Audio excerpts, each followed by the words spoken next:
Hello everyone, welcome back to English with Pranav. बहुत सारे students ये कमेंट कर रहे थे कि क्लास ट्वेल्थ और क्लास इलेवेंथ का सीबीएसई का चैप्टर्स कब अपलोड होगा। तो आप लोगों के लिए बहुत बड़ी खुशखबरी है माय डियर स्टूडेंट्स कि आज से ही हम लोग सीरीज स्टार्ट करेंगे जिसमें हम लोग सारे चैप्टर्स, चाहे वो स्टोरीज हो, पोएट्री हो, जो क्लास 11 सीबीएसई एग्जाम में आते हैं इंग्लिश के, और क्लास 12 जो बोर्ड एग्जामिनेशन में आएंगे सीबीएसई के, उसको हम लोग डिस्कस करने वाले हैं। और हाँ, कुछ स्टूडेंट्स जो बीएसईवी के हैं, जो हमारे बिहार से भी आते हैं, उनके लिए भी एक अलग बुक चलता है जिसमें सारे चैप्टर्स क्लास 12 के हैं, वो भी मैं बहुत जल्द अपलोड करूँगा। तो सारे 12th स्टूडेंट्स और 11th स्टूडेंट्स, आप यदि सीबीएसई के हैं तो इस वीडियो को जरूर लास्ट तक देखेंगे, क्योंकि आज की वीडियो में पहले हम लोग एक ब्रीफ सिलेबस जानने की कोशिश करते हैं कि क्या क्या चीज़ पूछा जाएगा हमारे क्लास 12th में और 11th में, खास करके 12th बोर्ड एग्जामिनेशन के लिए कैसे कैसे क्वेश्चन होंगे। तो आप 11th में भी हो तब भी जरूर इस वीडियो को देखना, और 12th में हो तो आपके लिए बहुत इंपॉर्टेंट ये वीडियो है। तो सबसे पहले मेरे प्यारे students, English becomes very important for you because exam में इसके नंबर आपके ओवरऑल रैंकिंग को बढ़ाने में बहुत बहुत हेल्प करता है। ठीक है, तो मैं डायरेक्ट सिलेबस पर आता हूँ। क्लास 11th के सिलेबस की मैं यदि बात करूँ बच्चों, यदि आप क्लास 11th में हैं तो आप देखिए, सबसे पहले तो total once again I would say कि section A will be of 26 marks. उसमें सबसे पहले तो रीडिंग स्किल्स होंगे, जिसमें reading comprehension through unseen passages. Unseen passages means ऐसे पैसेज जो आप पहले नहीं बनाए हैं, वही पैसेज आप लोगों को दिया जाएगा। बट हाँ, इसको कैसे प्रैक्टिस करेंगे, तो पैसेज के क्वेश्चन जितने आप मॉड्यूल्स निकाल लो, प्रीवियस ईयर के सैम्पल पेपर्स निकाल लो स्टूडेंट्स, है ना, उसको जरूर बनाने की कोशिश करो। There are two methods to solve any passage, you better know कि first go through the very passage given, और समझ आता है तो बहुत अच्छी बात है, take the question and try to write the answer from the passage. और नहीं समझ आता है तो दूसरा तरीका लगाओ, पहले तो पूरे पैसेज को पढ़ जाओ, और दूसरा तरीका बच्चों कि आप डायरेक्ट क्वेश्चन को देखो, उसमें जो की वर्ड्स हैं, जो इम्पोर्टेंट वर्ड्स हैं, उसको सर्च करने की कोशिश करो अपने मेन पैसेज में, और जहाँ पर वो वर्ड लिखा हुआ है उसी से रिलेटेड सेंटेंस ही इसका आंसर होता है। जैसे हम लोग भी बनाते हैं पैसेज, तो वही दो तरीके से हम लोग बनाते हैं। पहला कि पहले पढ़ लेते हैं हम लोग, I try to read the whole passage very clearly with full concentration, और ये ज़्यादा अच्छा और इफेक्टिव है, क्योंकि आंसर्स ज़्यादा सही जाते हैं जब आपको पैसेज समझ आता है। लेकिन बाय द वे, यदि the level of passage is very tough, तो आप दूसरा तरीका लगा सकते हो, उससे आप लोगों का क्वेश्चन बन जाएगा। मैं बताऊंगा, हालांकि अगले वीडियो और भी वीडियोस में मैं बताऊंगा कैसे पैसेज के क्वेश्चंस को सोल्व करें ताकि पूरा का पूरा आंसर मिले। एक चीज़ और मैं बताना चाहूँगा बच्चों, क्यों सिलेबस जानना बहुत ज़रूरी है। आप, और हाँ, पहले से आपको पता है ये सिलेबस, लेकिन मेरे थ्रू जानना ये ज़रूरी इसलिए है क्योंकि मैं बताऊँगा कि किस टॉपिक पर आपको ज़्यादा ध्यान देना है। क्योंकि पिछले लगातार मैं जो 11 12 5 ईयर से मैं लगातार पढ़ा रहा हूँ, तो मुझे पता है कि क्वेश्चंस कहाँ से और किस टॉपिक का वेटेज ज़्यादा है। तो आइए हम लोग पढ़ते हैं। सबसे पहले तो रीडिंग कॉम्प्रिहेंशन आएगा, ये आप लोग को क्लियर है। और सेकंड, पहला पैसेज, दो पैसेजेस आएंगे, तो दूसरा में आएगा one unseen case based factual passage with verbal visual inputs like statistical data, charts etc to assess comprehension, interpretation, analysis, inference and evaluation. इसका मतलब है बच्चों कि एक केस बेस्ड क्वेश्चन आएगा, पैसेज आएगा, जिसमें कोई डेटा दिया हुआ रहेगा, और उसको ऐसा मतलब थोड़ा कॉम्प्लिकेटेड डेटा रहता है जिसको अच्छे बच्चे थोड़ा समझने की कोशिश करेंगे। कि मान लो 2015 में मान लेते हैं, आप एग्जांपल ले सकते हो कि कोरोना पेशेंट्स इतने बढ़े, सॉरी 2020 में कोरोना पेशेंट्स इतने बढ़े, 2021 में उसका इफेक्ट कुछ कम हुआ, 2022 में फिर आया। जैसे भी हो, आप मतलब एक स्टैटिस्टिकल डाटा देगा जो आपको एक्सप्लेन करना होगा। ठीक है, next, the combined word limit for both the passage, दोनों मिला करके 600 to 750 आ जाता है।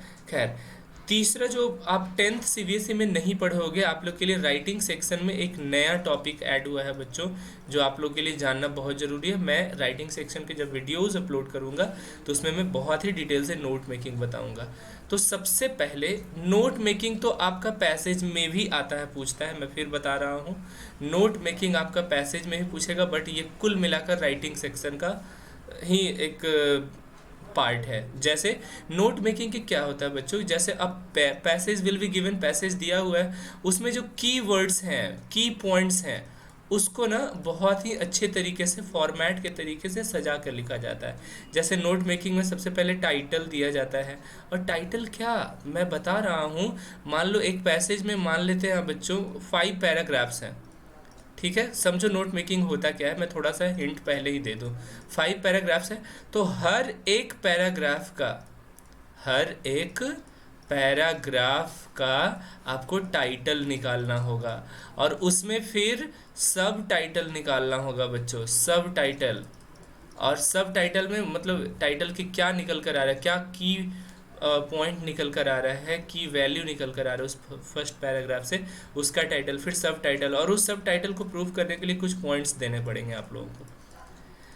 थोड़ा सा ट्रिकी है, बट एक दो नोट मेकिंग आप जब बना लोगे, मैं जब बताऊंगा तो आई एम प्रिटी श्योर कि नोट मेकिंग में यदि 5 मार्क्स का है तो 5 मार्क्स तो आपको पक्का मिलेंगे। इसमें कुछ चीज़ें और ध्यान देने की होती है, जैसे एब्रिविएशन भी पूछा जाता है, याद रखना। एब्रिविएशन मतलब पैसेज में कितने शॉर्ट फॉर्म्स यूज हुए हैं, समझ पा रहे हो ना। फुल फॉर्म में जो शॉर्ट फॉर्म दिया हुआ है उसका फुल फॉर्म क्या होगा, ऐसे कुछ भी पूछ सकता है। फिर आपका समरी आएगा, कोई भी पैसेज का समरी अप टू 50 वर्ड्स, मतलब उतने बड़े पैसेज को 50 वर्ड्स में प्रेसाइज करना है, तो एक प्रकार का प्रेसी राइटिंग बोल लो, या एक प्रकार का तुम बोल सकते हो बच्चों क्या कि short summary you will have to write down, तो बहुत इंपॉर्टेंट हो जाता है। और इसमें मेन चेक किया जाता है कि whether you are writing grammatically correct sentences और नॉट। ये 11th में भी पूछेगा, मैं बता दे रहा हूँ, और 12th में भी पूछेगा, ठीक है, नोट मेकिंग पूछता है। चलिए बात करते हैं यदि हम लोग सेक्शन बी की, तो 23 मार्क्स का आएगा। सबसे पहले तो ये मेन 11th के लिए, मैं 12th पर भी आऊँगा, और यदि आप 12th को ही देखना चाहते हैं तो थोड़ा सा वीडियो को आगे करके आप देख सकते हो, बट 11th के हो तो ज़रूर यहीं से आप लगातार देखो। चलिए सेक्शन बी 23 मार्क्स के होंगे, उसमें ग्रामर पूछेंगे। मैं फिर बता दूं बच्चों, grammar will be asked only in class 11th, not in class 12th। तो आप 11th के हैं तो ग्रामर के टॉपिक्स को sorry, if you are in class 11th तो ग्रामर के टॉपिक्स को पढ़ना बहुत ज़रूरी हो जाता है आपके लिए।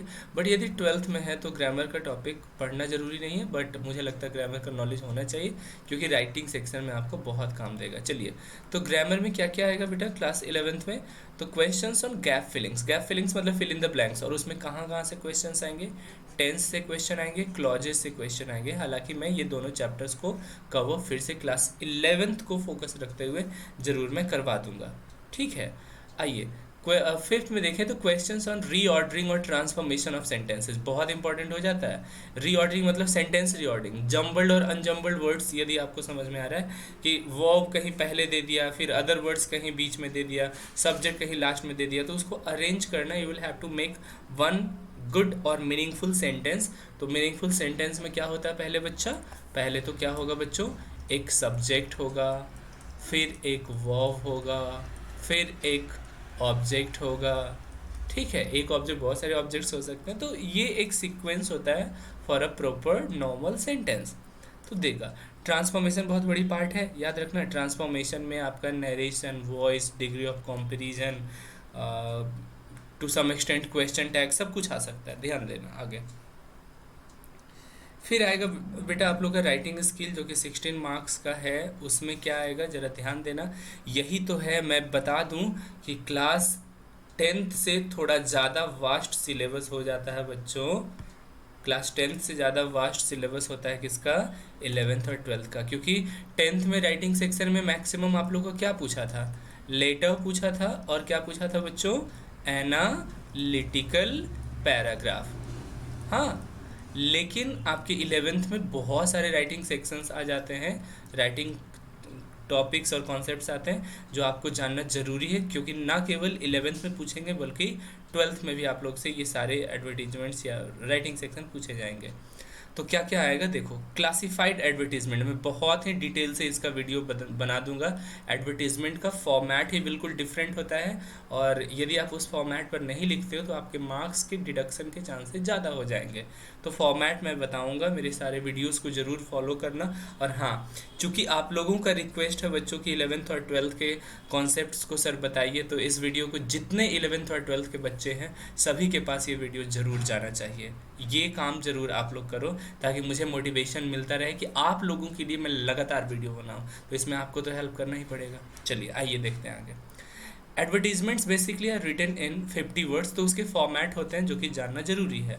लास्ट तक बने रहना बच्चा। Next, one out of the two given questions to be answered, मतलब दो क्वेश्चन दिए हुए रहेंगे ऑप्शन में, एक आपको लिखना होगा। देखो, फॉर्मेट कंटेंट और एक्सप्रेशन पर 3 मार्क्स दिए गए हैं।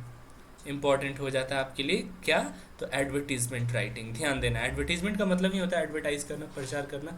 तो देखते होगे एक मतलब रोड पर भी आप चलते होगे तो किसी कोचिंग का एडवर्टीजमेंट आपको मिल जाएगा, किसी बिजनेस कंपनी का एडवर्टीजमेंट आप लोग मिल जाएगा। तो एक होता है एडवर्टीजमेंट और एक होता है बच्चों पोस्टर राइटिंग। बिल्कुल क्लोज है, but there is a difference between advertisement writing and poster writing. क्या है डिफरेंस देखो, पोस्टर राइटिंग में ज़्यादा फोटोज़ आपको बनाने पड़ेंगे। आप बोलेगा सर गर्ल्स लोग यदि मेरी स्टूडेंट्स है तो वो तो पोस्टर राइटिंग में टॉप कर जाएगी, मुझे उम्मीद है।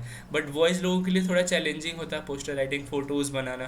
बट मैं बताऊँ, बनाना तो पड़ेगा। ऐसे पोस्टर राइटिंग में क्या होता है, मान लो क्वेश्चन दिया कि you will have to show an awareness programme and on save trees को बचाओ, मतलब the way we are recklessly cutting the trees for our own comfort and luxury. तो आपको ट्रीज़ को बचाना है, तो एक ऐसा बॉक्स बनाइएगा आप लोग, फिर एक पेड़ को दिखाइएगा कि कितना इम्पोर्टेंट है, किसी आदमी को देखो कि वो उसके शैडो में आराम कर रहा है, प्लस इससे मेडिसिन बन सकती, कुछ भी मतलब ऐसा इमेज बनाओ ना। और एक कटते हुए पेड़ को दिखाओ और वो दिखाओ कि इनडायरेक्टली वो ह्यूमन की हेल्प कर रहा है। तो there should be an appealing and attractive pictures made by you in order to justify the very question given. तो आपको बच्चों इसमें पोस्टर राइटिंग में फ़ोटोज़ बनाना और कुछ वर्ड्स भी लिखा जाता है। हालांकि इसमें 50 वर्ड्स दिया है, तो मैं बताऊं एडवर्टीजमेंट में भी 50 वर्ड्स है, इसमें भी 50 वर्ड्स है। तो एडवर्टीजमेंट में 50 वर्ड्स होना बहुत ज़रूरी है, बट पोस्टर राइटिंग में 50 वर्ड्स से थोड़ा कम भी चलता है। लेकिन यदि फ़ोटोज़ और images related to the question if you are able to prepare और ड्रॉ, तो आपको नंबर मिल जाएंगे। फॉर्मेट में 1 नंबर, कंटेंट में 1 नंबर और एक्सप्रेशन में 1 नंबर आप लोग को मिलेंगे। अब ये तो था शॉर्ट राइटिंग जो 50 वर्ड्स का था बच्चों। लॉन्ग राइटिंग सेक्शन में क्या क्या पूछे जाएंगे तो मैं बता दूं। इसमें आप लोगों का स्पीच पूछा जाता है। स्पीच बहुत ही इंपॉर्टेंट है, 10th में नहीं बताया गया था क्योंकि था ही नहीं पढ़ने को, बट 11th में स्पीच क्या होता है मैं थोड़ा सा हिंट दे दूं, मैं पढ़ाऊंगा, वीडियोस अपलोड करूंगा।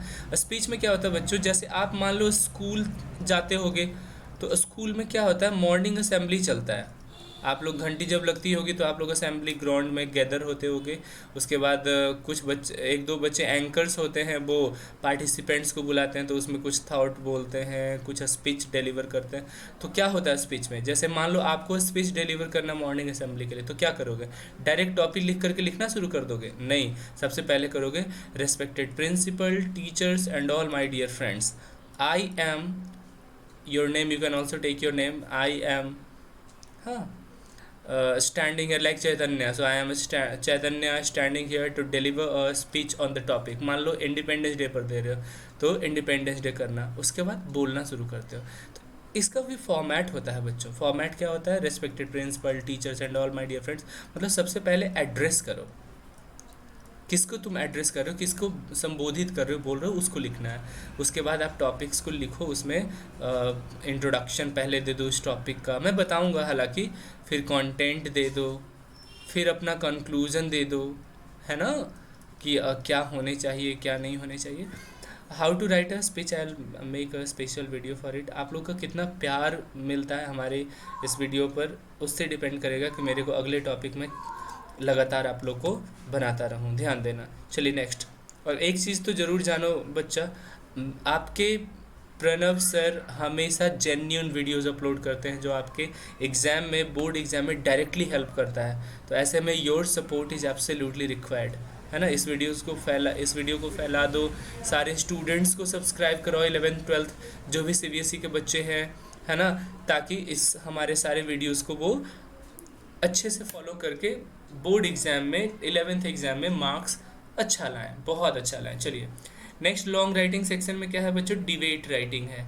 डिबेट ऐसे हालांकि बोला जाता है, डिबेट में क्या होता है बच्चों की दो पक्ष होते हैं ना, पक्ष और विपक्ष जो बोलते हैं, एक टॉपिक है उसके फेवर में बोलना है या अगेंस्ट में बोलना है, तो ये तो बोलना होता है। बट डिबेट यहाँ पर राइटिंग सेक्शन में क्या होगा, कोई डिबेटिंग टॉपिक देगा, जैसे मान लो offline classes are better than online classes as for example, या online classes are better than offline classes, तो आपको या तो फेवर में बोलना है तो फेवर में बोलना होगा तो फॉर करके लिखना होगा, अगेंस्ट में बोलना है तो अगेंस्ट में बोलना होगा, for the motion against the motion, AGAINST। ठीक, तो कैसे लिखाता है 120 to 150 वर्ड्स में, इसको भी लिखने हैं। स्पीच भी 120 to 150 वर्ड्स आराम से लिखा जाएगा। ये 5 मार्क्स का होता है। कितना इंपॉर्टेंट है बच्चों स्पीच 5 मार्क्स का, कितना इंपॉर्टेंट है समझ लो। इसमें भी फॉर्मेट इंपॉर्टेंट है, कंटेंट इंपॉर्टेंट है और एक्सप्रेशन इंपॉर्टेंट है बच्चों। ठीक है, तो देख लो कि राइटिंग सेक्शन का वेटेज बहुत ज़्यादा हो जाता है क्लास 11th और 12th में, तो राइटिंग सेक्शन को अच्छे से ज़रूर फोकस करना, लिखना। फिर बच्चों आते हैं क्या चीज़, तो लिटरेचर सेक्शन में। तो लिटरेचर में क्या होता है बच्चों, there are 2 books. Class 11th की मैं बात करूँ तो क्लास 12th की भी मैं जल्द बात करूँगा। सबसे पहले तो एक बुक है आप लोग का हॉर्नबिल, लिटरेचर का बुक है, जिसमें इतने सारे चैप्टर्स दिए हुए हैं। सबसे पहला the portrait of lady of photograph, इतने सारे चैप्टर्स लिखे हुए हैं। फिर है आपका स्नैपशॉट्स, एक सप्लीमेंट्री बुक है बच्चों, इसमें भी इतने सारे चैप्टर्स दिए हुए हैं और सारे चैप्टर से आपके एग्जाम में क्वेश्चन पूछे जाएंगे। टोटल आमतौर पर आपके मेन एग्ज़ाम जो होंगे वो 80 मार्क्स के होंगे, और चूंकि 100 मार्क्स को जस्टिफाई करना है, जो 20 रेस्ट मार्क्स बचा बच्चों वो आप लोग का इंटरनल असेसमेंट में listening skill, speaking skill, project work में ये दिया जाएगा। ये आपका नंबर स्कूल देगा, हालांकि यहाँ से मेन फाइनल एग्ज़ाम आपका जो होगा वो 80 मार्क्स का होगा बच्चों। ठीक, अब जब बात करते हैं हम लोग क्लास 12th की, तो मैक्सिमम चीज़ सेम होगा। अनसीन पैसेजेस रहेंगे बच्चों, ठीक है ना, एक नॉर्मल पैसेज, एक केस बेस्ड फैक्चुअल पैसेज रहेंगे। हाँ, 12th में राइटिंग सेक्शन थोड़ा और ज़्यादा हो जाता है, तो आप लोगों के लिए क्लास 12th की मैं वीडियोस भी लगातार अपलोड करता रहूँगा। और हाँ, यदि आप 11th की भी और क्लास 12th के वीडियोस को फॉलो करना चाहते हो तो कर सकते हो। क्यों? क्योंकि पहले से ही आप 11th 12th एक ही साल में आप पूरा कवर कर जाओगे। मैं गारंटी देता हूँ, आप लोग का प्यार बना रहे तो मैं पूरा अपलोड करूँगा, तो आप लोग को 12th में टाइम बच जाएगा बाकी जो सब्जेक्ट्स हैं उस पर भी टाइम देने को, क्योंकि मैं तो चाहता हूँ कि ओवरऑल सब्जेक्ट्स आपका बेहतर हो। ठीक, आइए चलते हैं सेक्शन बी में जो 18 मार्क्स का होगा। आप तो समझ ही रहे हो, क्लास 12th में 22 मार्क्स का रीडिंग सेक्शन हो जाता है, 18 मार्क्स का राइटिंग सेक्शन, तो उसमें एक नोटिस राइटिंग होता है। हालांकि आप बोलिएगा नोटिस राइटिंग तो मैंने 5 और 6 में पढ़ा, बिल्कुल आपने पढ़ा, और कुछ वैसा ही फॉर्मेट भी होता है, तो टेंशन लेने की ज़रूरत नहीं है। 2 4 5 नोटिस राइटिंग के फॉर्मेट्स को अच्छे से देख जाना, आप लोग लिख जाना, मैं बताऊंगा भी कैसे लिखा जाता है। हालांकि आप लोग को याद भी होगा, एक बॉक्स होता है जिसमें सबसे पहले नेम ऑफ द इंस्टीट्यूशन बीच में कैपिटल लेटर में, फिर बीच में नोटिस यहाँ पर कैपिटल लेटर में, फिर नेम ऑफ द इवेंट यहाँ पर कैपिटल लेटर में, उसके बाद डायरेक्ट लिखना शुरू। आप यहाँ पर डेट दे सकते हो, फिर लिखना शुरू, it is hereby notified to all the students of this institution that your school will remain भी, ऐसा कुछ। आप लोग को स्कूल्स में नोटिस तो लगातार आते ही होंगे बच्चों, तो आसान हो जाता है। सो नोटिस राइटिंग बेसिकली 50 वर्ड्स में होते हैं, मैं बहुत अच्छे से बताऊंगा। इसमें भी फॉर्मेट देखो, उस पर 1 मार्क है, कंटेंट पर बच्चों 2 मार्क्स है, एक्यूरेसी और स्पेलिंग ग्रामर में 1 मार्क है। तो कहीं ना कहीं it becomes very important for you all to know the format of notice writing which I will be discussing in the coming videos. Okay, next है बच्चों फॉर्मल और इनफॉर्मल इनविटेशन राइटिंग। देखना 11th में एडवर्टीजमेंट था, poster था, but यहाँ पर invitation है, वो भी 2 टाइप का। इनविटेशन में क्या होता है, इनवाइट किया जाता है, तो एक होता है फॉर्मल इनविटेशन, एक होता है इनफॉर्मल इनविटेशन। दोनों में क्या अंतर है, बहुत ही अच्छी कॉन्सेप्ट है यहाँ पर, तो मैं इनविटेशन को डिटेल से वीडियोज़ आप लोग को जल्द अपलोड करूँगा बच्चों। ठीक है, चलिए। इनविटेशन में बेसिकली इनवाइट करना होता है, इसमें भी फॉर्मेट इंपॉर्टेंट है, 4 मार्क्स का ये है, 1 for format, 2 for content and 1 for accuracy और फ्लुएंसी। नेक्स्ट कम्स बेटा that is letter writing. So letter writing becomes important for you, क्योंकि ये 100 to 150 वर्ड्स में, और बेसिकली फॉर्मल लेटर आता है. उसमें भी मोस्ट इंपॉर्टेंटली बच्चों लेटर्स टू एडिटर जरूर आता है. लेटर टू एडिटर, हालांकि आप मेरे पुराने स्टूडेंट हैं तो क्लास 10th में भी लेटर टू एडिटर मैंने बता रखा है कि कैसे लिखा जाता है ना. Like sender's address at the top of the left side, then date, then receiver's address, then subject, then salutation. तो मैं बताता हूँ, मैं फिर भी अपलोड कर दूंगा स्पेशल यदि आप बताओगे तो. हालांकि लेटर टू एडिटर मैंने अपलोड कर रखा है इस सेक्शन में. नेक्स्ट कम्स बेटा दैट इज़ आर्टिकल राइटिंग. बहुत इंपॉर्टेंट है क्योंकि 5 मार्क्स के हैं ये. लेटर राइटिंग भी 5 मार्क्स के हैं बेटा. Each mark will have a great value, so you should not ignore the power of this writing section as well. ठीक है. तो I will be uploading the videos how to write an article, but it's a very easy topic, so don't worry, I will upload very soon. Report writing बहुत important है, format इसका बहुत important है. Descriptive and analytical in nature, ये report writing ये सब होने चाहिए. डिस्क्राइब आप करने चाहिए, एनालाइज बहुत अच्छे से किसी डेटा को करो फिर लिखो. 100 to 150 वर्ड्स ये जाएगा बेटा, जिसमें आप लोग को ऑर्गेनाइजेशन ऑफ आइडियाज़ में 1 मार्क मिलेंगे, फॉर्मेट में 1 मार्क. एक चीज़ आप देख रहे हो कंटेंट में 2 मार्क्स. क्या देख रहे हो आप, क्या कि हर एक में फॉर्मेट बिकम्स वेरी इंपॉर्टेंट. बिना सही फॉर्मेट नहीं लिखोगे तो मार्क्स आप लोग के कट जाएंगे. आइए चलते हैं बच्चों सेक्शन सी राइट, जो है लिटरेचर सेक्शन. देखो क्लास 12th में लिटरेचर, ग्रामर नहीं पूछा ना. सेक्शन बी में क्या पूछा, राइटिंग सेक्शन. मैंने बताया था ना 12th में ग्रामर नहीं पूछता है, सिर्फ राइटिंग सेक्शन. और उसके बाद सेक्शन सी में बेटा लिटरेचर राइटिंग. सो लिटरेचर राइटिंग में, सॉरी लिटरेचर सेक्शन, तो लिटरेचर में टेक्स्ट बुक होता है, आप जान रहे हो. इसमें भी आप लोग के 2 टेक्स्ट बुक्स हैं क्लास 12 CBSE में, और मैं पढ़ा रखा हूँ अच्छे से, तो मैं बहुत अच्छे से आप लोगों को बताऊंगा कि कैसे कैसे चैप्टर्स पर कितना टाइम देना है, कितना इंपॉर्टेंट है. तो सबसे पहला बुक जो आप लोग को ख़रीद लेना है यदि आप न्यू हो तो फ्लेमिंगो बुक है एक, जो ये आपका मेन बुक है बच्चों, मेन है ये. और सेकंड जो सप्लीमेंट्री बुक है बच्चों, ये आप लोग का क्या है, सप्लीमेंट्री बुक है. ठीक है, विस्टास. अब यदि मैं बात करूँ, सो इसमें जो चैप्टर्स हैं बहुत इंपॉर्टेंट है क्लास 12th, और मैं हर एक चैप्टर की वीडियोस मैं कोशिश करूंगा कि अपलोड लगातार बेसिस पर करता रहूं. मैं फिर बोलूँगा इस वीडियो को फैला दो ताकि सारे 11th और 12th के बच्चे जुड़ जाएं मुझसे, और लगातार मैं ताकि अपलोड करता रहूं. आप लोग का प्यार ही दिखाएगा कि मुझे अपलोड करना है डेली बेसिस पर या नहीं. चलिए, फ्लेमिंगो. सबसे पहले फ्लेमिंगो बुक में आप लोग तो बुक खरीद लो. It's absolutely NCERT book, so its cost is also very low, तो आराम से खरीद सकते हो आप लोग. स्टोरीज या प्रोज बोल सकते हो, फिक्शंस बोल सकते हो. So the first fiction is the last lesson. बहुत इंपॉर्टेंट, बहुत इंटरेस्टिंग है, मैं क्या बताऊँ आप लोग को, मीनिंगफुल ये चैप्टर है. In fact all the chapters in class 12th are very meaningful. फिर पोइट्री है, my mother at 66, keeping quiet, a thing of beauty, a road side stand, Aunt Jennifer's Tigers. These all are very meaningful poems. And last 3 तो direct board exam में आते हैं, आप ध्यान देना. ठीक है, और इम्पॉर्टेंट है. फिर आता है बच्चों विस्टास जो सप्लीमेंट्री बुक है.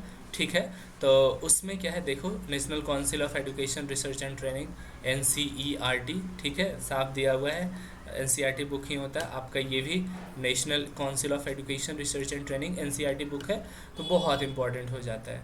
विस्टास में मैक्स लगभग सारे प्रोज ही हैं, स्टोरीज ही हैं, इंपॉर्टेंट है. द थर्ड लेवल थोड़ा सा, मैं आप लोग से हमेशा मैं सच ही ये इन्फॉर्म करता हूँ, थोड़ा कॉन्सेप्चुअल बेस्ड है द थर्ड लेवल. इंटरेस्ट शायद उतना नहीं आएगा, लेकिन कॉन्सेप्ट्स जानना जरूरी होगा क्योंकि एग्जाम में क्वेश्चन पूछेंगे.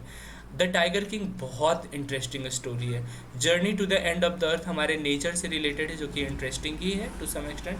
द एनिमी बहुत इंपॉर्टेंट टॉपिक है, बहुत इंटरेस्टिंग स्टोरी है, मज़ा आने वाला है जब मैं इसको लाइन बाय लाइन पढ़ाऊंगा. On the face of it से भी बोर्ड एग्जाम में क्वेश्चन पूछते हैं, ये भी बहुत मीनिंगफुल स्टोरी है. फिर मेमोरीज ऑफ चाइल्डहुड में ये दोनों टॉपिक्स बहुत ही मीनिंगफुल है. इंटरेस्टिंग होने वाला है बच्चों क्लास 12th और 11th के सारे बुक्स का स्टोरीज, जो मैं अब लगातार आप लोग को अपलोड करूँगा. So thank you so much. Show your love by sharing this video to as many students of 11th and 12th as possible, and see you in the next class. Thank you everyone. Thank you.